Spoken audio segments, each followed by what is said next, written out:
leftist, very associated with, like the anti-Israel, Palestine cause, uh, arguing passionately, about the Gaza, what he would call the Gaza genocide. The other issue is that platforms like Reddit are getting overrun by moderation staff that are extremely far left, with Google suggesting Reddit posts and communities as relevant search results means more people are funneled towards these communities that will set the tone and voice polarization users. That is true. Am I but live? Even worse than that, I'm agreeing with you. That is true. Even worse than that is the fact that so many of these moderators collaborate with each other. There was that really big article we read. Like the power mods? Yes. There was an article we read a while ago that was kind of about this, but I think people don't necessarily understand how big the impact is of all of that collaboration style between a lot of these moderators in these different areas. It's not good.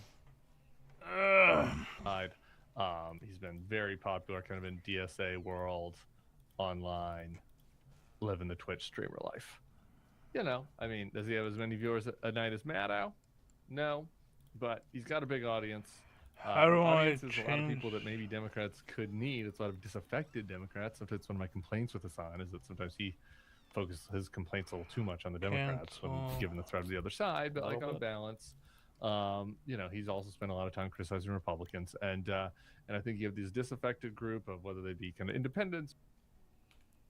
The terrorist propaganda to Reddit pipeline. It probably is this, yeah. Yes. Yeah, we read this a long time ago on stream.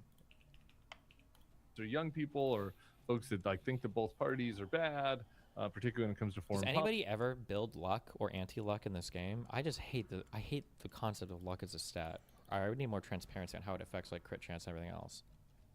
Policy, and they tuned into Hassan, so it's a pretty important kind of demo actually for Democrats to try to recapture. I think Democrats did not do as well as they should have last cycle with voters who really are opposed to foreign wars, because Donald Trump lied to them and said that he was opposed to foreign wars, and they also were perceived Kamala to be more hawkish than she was. I had Phil Gordon on to on this very point. The Deprogram podcast was definitely low key, but he often talks to a stream about infecting and using the Dems for his purposes.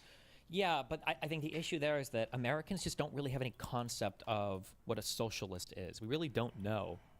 One, because Republicans have spent the past 5 decades gaslighting us, or at least 3 decades gaslighting us, thinking that every single fucking Democrat is a fucking socialist, okay? And then so you end up with this issue where Americans just think of politics on this singular left to right axis. And so when they look at people like Hassan, they're like, okay, well, he's just a little bit to the left of us. They don't perceive the massive difference in foundational political ideology. It's well, these people are fundamentally anti-liberal people. These guys are